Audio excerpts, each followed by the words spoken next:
2019 সালের শেষের দিকে চীন থেকে করোনা ভাইরাস সংক্রমণ শুরু হয়। তারপর সারা বিশ্বে এটি মহামারীর আকার ধারণ করে ছড়িয়ে পড়ে। তার পরবর্তী দিনগুলো সম্পর্কে আপনারা সবাই অবগত আছেন। বর্তমানে আরেকটি ভাইরাস সংক্রমণ হতে শুরু করেছে। এই ভাইরাসের নাম এমপক্স। এই সংক্রামক রোগটির আবির্ভাব আফ্রিকা থেকে।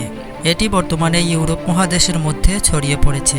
এই ভাইরাসটি Sweden, Burundi, Rwanda, Uganda, Pakistan, Kenya এই সমস্ত দেশে ছড়িয়ে পড়েছে।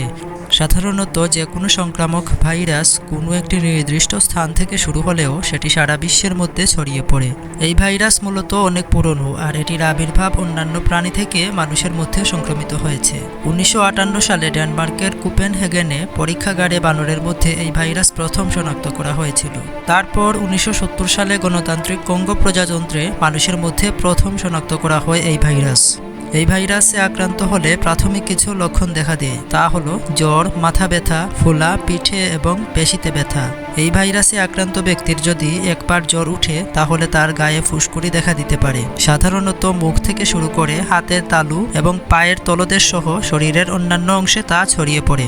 এই ভাইরাস সংক্রমিত হতে পারে কয়েকটি মাধ্যমে, যেমন শারীরিক সংস্পর্শের মাধ্যমে, সংক্রমিত ব্যক্তির শ্বাস প্রশ্বাসের খুব কাছাকাছি থাকলে, এমপক্স আক্রান্ত বন্য প্রাণী শিকার করলে বা তার চামড়া তুলা বা মাংস কাটলে, এবং এমপক্স সংক্রমিত ব্যক্তির ব্যবহার করা পোশাক পরিধান করলে।